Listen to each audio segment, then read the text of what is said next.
2024 లేదా 25లో డిగ్రీ లేదా బీటెక్ చదివారా? సాఫ్ట్వేర్ జాబ్ కోసం ఎదురు చూస్తున్నారా? అయితే కోడ్ జ్ఞాన్ 100 డేస్ కోర్సులో చేరండి, జాబ్ సాధించండి. నమస్కారం నాగేశ్వర్ గారు. అకార్డింగ్ టు లీగల్ నాలెడ్జ్ చెప్పండి. సో ఒక అడ్వకేట్గా మీ దగ్గర చాలా కేసెస్ వచ్చాయి కాబట్టి అడుగుతున్నాను. ఎందుకంటే ఇవాళ రేపు ప్రస్తుతం ఉండేటువంటి జనరేషన్లో జరుగుతున్నదే 497.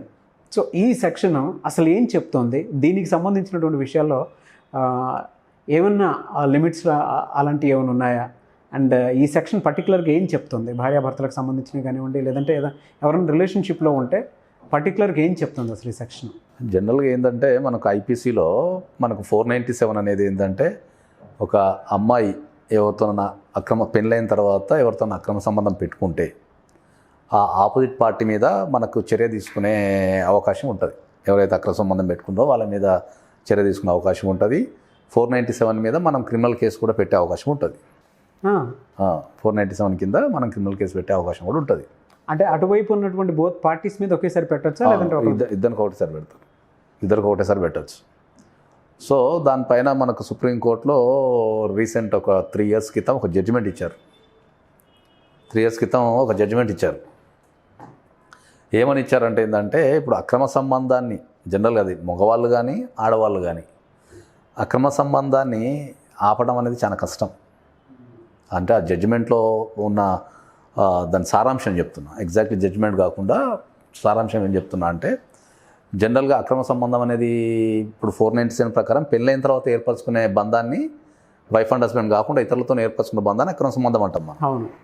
సో అక్రమ సంబంధం అనేది 497 చెప్తుంది. దానిపైన మనం పోలీస్ స్టేషన్కి వెళ్ళి కేసు పెట్టే అధికారం ఉంది మనకు. సో సుప్రీంకోర్టు ఏం చేసింది అంటే రీసెంట్ ఉన్న పరిస్థితులను బట్టి ఆ 497 సెక్షన్ని రద్దు చేసేసింది ఇంకా దేశంలో. ఓకే. సో రద్దు చేసేసి ఏం చేసింది అంటే జనరల్గా మనం ఇంకా కొద్దిగా మాట్లాడాలి అంటే ఏంటంటే అక్రమ సంబంధం అనేది పెట్టుకోవచ్చు, లేదు అంటే అక్రమ సంబంధం మీద కేసు పెట్టడానికి లేదు పోలీస్ స్టేషన్లోకి వెళ్ళి. ఓకే. అనేది సుప్రీంకోర్టు చెప్పింది దాంట్లో. ఇంతకుముందు మనం డైరెక్ట్ పోలీస్ స్టేషన్కి వెళ్ళి కంప్లైంట్ ఇచ్చేసి అక్రమ సంబంధం కేసు పెడుతుండే.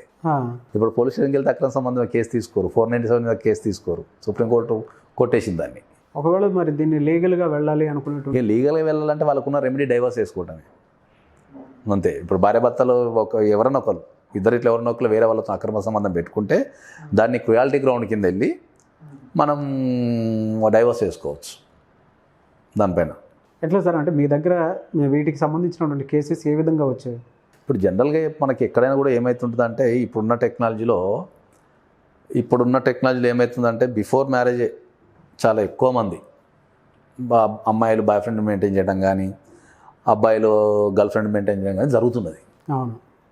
జరిగిన తర్వాత అది పెళ్లి తర్వాత కొంతమంది ఏంటంటే అది పెళ్లి తర్వాత కూడా కొంతమంది కంటిన్యూ చేస్తున్నారు. సో లేకపోతే పెళ్ళైన తర్వాత కూడా భార్య భర్తను పట్టించుకోకుండా భర్త భార్యను పట్టించుకోకుండా కూడా వాళ్ళు పనిచేసే వాతావరణంలో కానీ తెలిసిన వ్యక్తులతో కానీ అక్రమ సంబంధం ఏర్పరచుకునే అవకాశాలు బాగా ఉన్నాయి. సో దానివల్ల ఏమవుతుందంటే మనకు సొసైటీ పరంగా చాలా ప్రాబ్లమ్స్ వస్తున్నాయి.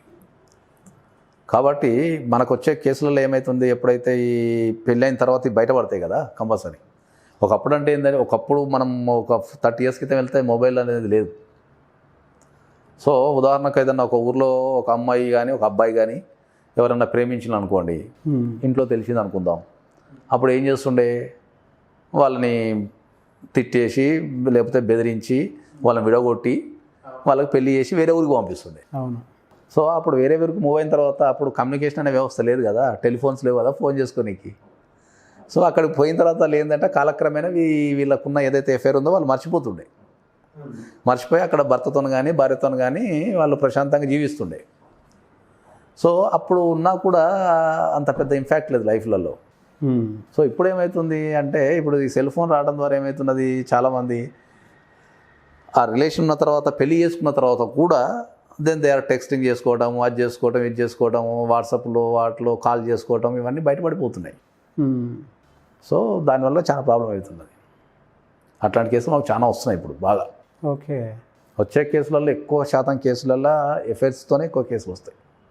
ఇప్పుడున్న జనరేషన్లో ఎఫ్ఐఆర్స్తోనే ఎక్కువ కేసులు వస్తున్నాయి. ఎక్స్ట్రీమ్ లెవెల్కి అంటే ఇటువంటి ఇన్సిడెంట్స్ ఎక్స్ట్రీమ్ లెవెల్కి వెళ్ళి మీరు క్లియర్ చేసినటువంటి ఏమైనా ఉన్నాయా సార్? చాలా ఉన్నాయి అట్లా. పట్టుకున్నవి ఉన్నాయి, రెడ్ హ్యాండ్ పట్టుకున్నవి ఉన్నాయి, డిటెక్టివ్లను పెట్టి రెడ్ హ్యాండ్ పట్టుకున్నవి ఉన్నాయి, మనం కోర్టులో ప్రొడ్యూస్ చేసి డైవర్స్ తీసుకునే చాలా కేసులు ఉన్నాయి అట్లా. టెక్నికల్ ఎవిడెన్స్ ఉంటుంది. ఓకే. ఇప్పుడు సుప్రీంకోర్టు మనం ఇప్పుడు ఒక చార్ట్ చేస్తాం, కోర్టులో ఎట్లా నిరూపిస్తాం అంటే మనం 65B ఎవిడెన్స్ యాక్ట్ ప్రకారం 65B అని ఒక సర్టిఫికేట్ తీసుకోవాలి. దాన్ని తీసుకొని మనం కోర్టులో ప్రొడ్యూస్ చేసుకొని మనం దాన్ని ప్రూవ్ చేయొచ్చు. మరి ఎలా సార్, అంటే దీన్ని ఆల్రెడీ కొట్టివేసింది సుప్రీంకోర్టు అని చెప్పేసి అంటూ ఉన్నారు కదా. సుప్రీంకోర్టు ఏంటంటే ఇప్పుడు సుప్రీంకోర్టు అనేది ఒక బ్రాడ్ సెన్స్లో ఆలోచిస్తుంది. మొత్తం ఒక దేశానికి సంబంధించి ఆలోచిస్తూ ఒక వ్యక్తిగత స్వేచ్ఛ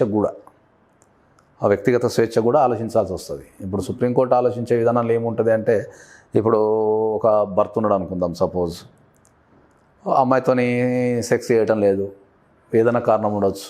మరి అమ్మాయి తన జీవితాన్ని వృధా చేసుకోలేదు కదా. సో సుప్రీంకోర్టు ఆ దృష్టి కోణంలో, అంటే వ్యక్తిగత కోణంలో కూడా ఆలోచించింది అన్నట్టు. సో వ్యక్తిగత కోణంలో ఆలోచించి డైరెక్ట్గా ఇండైరెక్ట్గా సుప్రీంకోర్టు చెప్పగలిగేది ఏంటంటే, మీరు భార్యాభర్తలు మంచిగా ఉంటే అక్రమ సంబంధం అనేది ఎప్పటికీ రాదు కదా. మీరు ఎవరో ఒకరు నెగ్లెక్ట్ చేయడం ద్వారానో లేకపోతే కేర్ తీసుకోకపోవడం ద్వారానో ఏదో ఒక ప్రాబ్లం వల్లనే అక్రమ సంబంధం ఏర్పడుతుంది కదా. సో దాని కింద మీరు అక్కడ పోయి మీరు సివిల్ కోర్టులలో రెమెడీ తీసుకోండి, ఫ్యామిలీ కోర్టులలో డైవర్స్ చేసుకొని రెమెడీ తీసుకోండి. సో క్రిమినల్ ప్రొసీడింగ్స్ అవసరం లేదు ఓకే అనేదాన్ని సుప్రీంకోర్టు దాన్ని మొత్తం జడ్జిమెంట్ చెప్పిన సారాంశం అది. కొంతమంది ఎక్స్ట్రీమ్ లెవెల్కి వెళ్ళిపోయి, అంటే కొన్నిసార్లు భర్తకి భార్య మీద, భార్యకి భర్త మీద కంట్రోలింగ్ అనేది ఉండదన్నమాట. కొంతమంది ఫిజికల్ అటాక్ కూడా దిగిపోతూ ఉంటారు, తెలిసిన వెంటనే. మానసికంగా కూడా వెంటనే తీసేసుకోలేరు, ఎందుకంటే కొంతమంది ఎమోషన్స్గా ఆ లవ్ను అలా క్యారీ చేస్తూ ఉంటారు కదా సార్. అటువంటి వాళ్ళు, అంటే మీరు చెప్పిన దాని ప్రకారం అయితే లీగల్గా ఎటువంటి ఇది లేదు, అంటే న్యాయం కోసం అని చెప్పేసి వాళ్ళు అనుకున్నాం. దీన్ని కంట్రోలింగ్లో పెట్టాలి అని అంటే ప్రాసెస్ ఏంటి sir? According to legal knowledge ఏ విధంగా వెళ్ళాల్సిన అవసరం ఉందంటారు? జనరల్గా ఎక్కడైనా కూడా ప్రతి అక్రమ సంబంధం అనేది ఏర్పడాలిగిన కారణాలని మనం విశ్లేషించాలి. ఎక్కువ ఏంటంటే సైకాలజిస్ట్ దగ్గరికి కానీ వాళ్ళ దగ్గరికి వెళ్ళి, లేకపోతే ఫ్యామిలీ కౌన్సిల్ దగ్గరికి కానీ వెళ్ళి వాళ్ళతోని కన్సల్ట్ అయితే వాళ్ళు దాన్ని అనుకున్న ప్రాబ్లం వాళ్ళు చెప్పగలిగి, ఐడెంటిఫై చేయగలిగి దాన్ని సరి చేయగలుగుతారు కంపల్సరీ. అడ్వకేట్స్ కూడా ఫ్యామిలీ కోర్టు మేము ఎక్స్పీరియన్స్ ఉంది కాబట్టి మేము కూడా దాన్ని ఎట్లా చేయాలా, ఏం చేయాలా, దానివల్ల మంచి ఏముంది, చెడు ఏముంది అనేది మనం చెప్పగలుగుతాం. ఈ అక్రమ సంబంధాల వల్ల ఆడవాళ్ళు మర్డర్ చేసిన కేసు కూడా మనకు రాష్ట్ర వ్యాప్తంగా ఎప్పుడు చూస్తూనే ఉంటాం మనం. ఆత్మహత్యలు చేసుకోవడం కానీ, లేకపోతే మర్డర్లు చేయటం కానీ, రకరకాల కేసులు మనం చూస్తూనే ఉంటాం. కాబట్టి ఎప్పుడైనా కూడా మనకేందంటే ఇప్పుడున్న సిచ్యువేషన్లో ఏంటంటే ఇండివిజువాలిటీ ఎక్కువైపోయింది, కంట్రోలింగ్ పవర్ తక్కువైపోయింది. సో ఎక్కడైనా కూడా ఏంటంటే బిఫోర్ మ్యారేజ్ అయినా ఆఫ్టర్ మ్యారేజ్ అయినా ఫ్యామిలీలో పెళ్లి చేసుకునే ముందు కంపల్సరీ 100% ప్రీమ్యాటల్ చేసుకోవాలా, అగ్రిమెంట్ చేసుకోవాలా.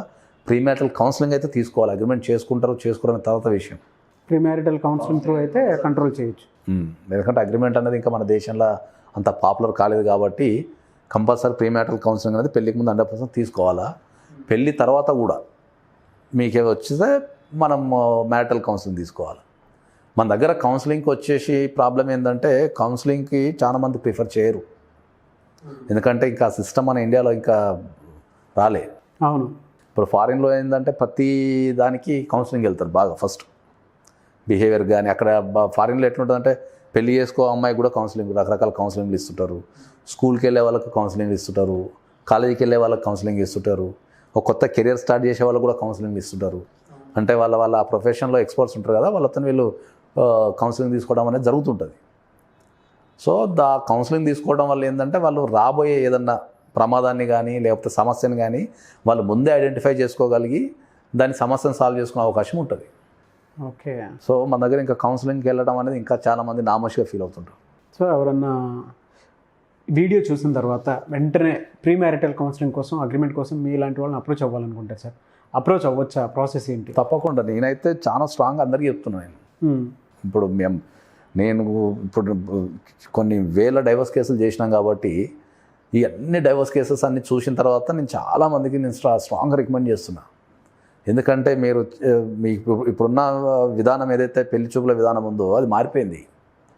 సో అంతా ఆన్లైన్ల ద్వారా, ఎక్కువ శాతం ఆన్లైన్ల ద్వారానే జరుగుతున్నది. మొత్తం ఆన్లైన్లో చూసుకోవడం, ఆన్లైన్లో ప్రొఫైల్స్ ఓకే చేసుకోవడం, మామూలుగా కలుసుకోవడం, 1-2 సార్లు కలుసుకోవడం, అన్నీ చూసుకొని బాగున్నాయి అనుకొని వాళ్ళు ఇమ్మీడియట్లీ మ్యారేజ్ చేసుకోవడం జరుగుతున్నది. మ్యారేజ్ అయ్యి ఒక ఇంటి కింద నివసించినప్పుడు ఏంటంటే సమస్యలు ఎక్కువైపోతున్నాయి. పెళ్ళికి ముందు నేను అట్లా అనుకోలే, పెళ్ళికి ముందు ఇట్లా అనుకోలే, ఇది ఎట్లా అది ఎట్లా అని సమస్యలు ఎక్కువైపోతున్నాయి. డైవర్స్ అనేది ర్యాపిడ్లీ ఇంక్రీజ్ అవుతుంది ఇండియాలో. సో ఒకప్పుడు హైదరాబాద్లో 3 ఫ్యామిలీ కోర్టులు ఉంటుండే, ఇవాళ 13-14 ఫ్యామిలీ కోర్టులు అయినాయి హైదరాబాద్ మొత్తం కలిపి. హైదరాబాదు, రంగారెడ్డి, మేడ్చల్ లాంటి చుట్టుపక్కల గ్రేటర్ హైదరాబాద్లో 13 ఫ్యామిలీ కోర్టులు అయినాయి. So judges are working timeless అన్నట్టు. అంటే ఒక్కొక్క జడ్జెస్ 8 వరకు కూడా కూర్చుంటారు కోర్టులలో. మార్నింగ్ 10:30 కోర్టుకు వచ్చి they are disposing the cases స్పీడ్గా. సో ఈ సమస్య ఎదురయ్యే కంటే ముందే మనం దాని విధానం తెలిసేసుకుంటే అయిపోద్ది కదా అంట నేను. అవును. సమస్య ఎదురైన తర్వాత వచ్చి ముందు కంటే దాన్ని ముందే చూసుకుంటే అయిపోద్ది కదా. సో ఎవరైనా సరే వీటికి సంబంధించిందంటే అప్రోచ్ అవ్వచ్చు, ఎవరైనా అప్రోచ్ కావచ్చు sir. Okay, thank you sir, thank you so much Nageshwar గారు.